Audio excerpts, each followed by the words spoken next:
guys? Welcome to our fourth video. Photo.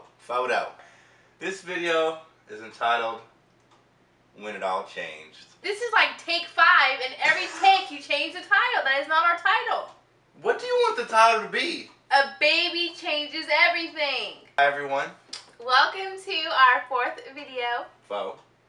The title is A Baby Changes Everything. We received an email from one of our loyal followers. Yes. And they asked us, how did having a child change our relationship? And boy, has it changed it. We had to think about this question. Yeah. This is like our fifth take. Right.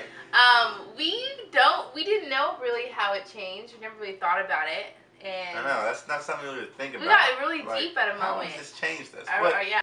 It aged our relationship. When we brought that baby home for that first day, that first moment where you get home and you sit down on your couch that you're always used to sitting on, then all of a sudden you got a car seat right next to you with a child, with a human in it. Everything just fast forwards. Everything goes forward 10 years. You go from club and drinking, staying up late, and video games. Fast forward 10 years, you're going to sleep at 9 o'clock at night. You're waking up super early.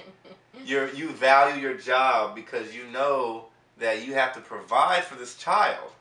So you're going to work on time. You're not hanging out with your friends as much. You're not going the same places, doing the same things, talking to the same people. Basically, grandmas and grandpas now. Yeah, it fast forwards your life years, just instantly. It's definitely forced us to grow up. Like, before Madison, I obviously loved you. But you love me on a deeper level now. I love you more on a deeper level, and when you do little stuff that I absolutely hate, I put up with it. Whereas before Madison, I wouldn't put up with it. Yeah. Like, some of the stuff that you used to do, if I didn't have Maddie, I would have been like, deuces, because I'm not dealing with this. Heck yeah. And so, because like when you're kids, it's like, oh, no, he didn't, you know, bye. And now it's like, ugh.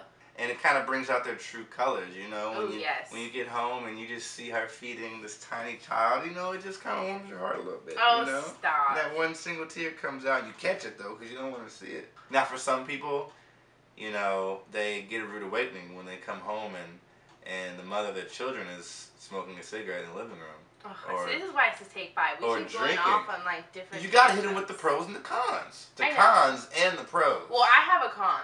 Con for me is if it. I don't want this to be a con, but it's a con. What is it? You kind of like see as. I think what she's trying to say. I didn't say nothing.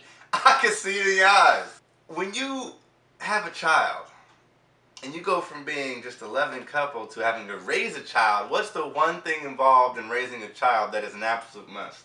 Parenting. Disciplining that child. That is one thing that is a big struggle. And so it's a con. What changes in your relationship is that having a child adds a new dimension to your relationship that was never there. It challenges our relationship and it causes friction that we should not be going through until after we're married. Exactly. And I think that it drives me nuts. I think one of the things that you need to discuss before anyone gets married is your parenting style. Before they even get busy, before discuss parenting styles. Like, you talk about your parenting style, your income, your career, what do you want to do, like. This stuff should be established before you get married. And trust me, that'll make him zip the jeans up real quick when you say, hold on, now before you do that, I just want to know, do you plan on whooping our child? Do you plan on giving them time out? Because if I would have known that he likes to whoop his kids, I would not have had a kid by him. These are things we need to be discussing with our partners. This question was hard for us to answer, and if our lovely subscriber didn't ask it, I don't think we would have asked it. Yeah, it's difficult. Well, long story short. We don't know! Long story short, we don't know. We really don't. It's changed it in so many ways. We really can't even kind of zero in on one specific good way. But you know what? It has been a learning experience. We wanted to leave you guys 3 things to do. Blah, blah, blah, blah. We want to tell you guys. Wait, you can't go start over. My head's in the air. We want to tell you guys the 3 things you need to do before you have a kid, married or not. Do you want to go first or do you want me to go first? No, we're doing this together. I'm pumped up about this. Number 1, don't have a kid. No. Number 2, don't have a kid. And last but not least. No, that's not on our list. You better not have a kid. That wasn't the real list. But check it out. Check it out. Before you have a kid. Number 1. Married or not, you need to discuss in depth, seriously, with this person, how you intend to raise this child. Yep. Because the worst time to find out that this guy takes his kids in the closets and beats them mercilessly is when he has the kid in the closet beating them mercilessly. Why are you so dramatic? This is real life. We're hoping to save lives here. So check this out. Before you get married, before you do anything, talk to them and say, how are we going to raise a kid were we to have one right now? Number 2, before having a kid. Yes. You need to get married. Yes, that's right. You need to get married. Number 2, get married. Now, it doesn't mean we want to have a kid, so let's get married. No. It means just be married before it happens. Yes, because when you are married, that means that you know who that person is. You know you want to spend the rest of your life with them. You know their parenting style. You know how many kids they want. You know all this stuff. So number 2 is wait till you're married to decide to have a kid. You know their family, their friends. You should know their family history, their good habits, their bad habits. You should, more importantly, you should know how they function around kids. Number 3. When you decide that you want to have a kid, when you two sit down and you say, hey, let's have a kid now, wait a little longer. That's real talk. Say that you can never be prepared for a kid. You can't. You can't, but you can. You can. Meaning you can have your degree and or a source of income established. Full-time job. Your house. Savings. A house, an extra room set aside with the crib and everything in there, all prepared. Basically, there's no rush in having a kid. There's no rush. When you hey, let's start to try to have a kid, don't.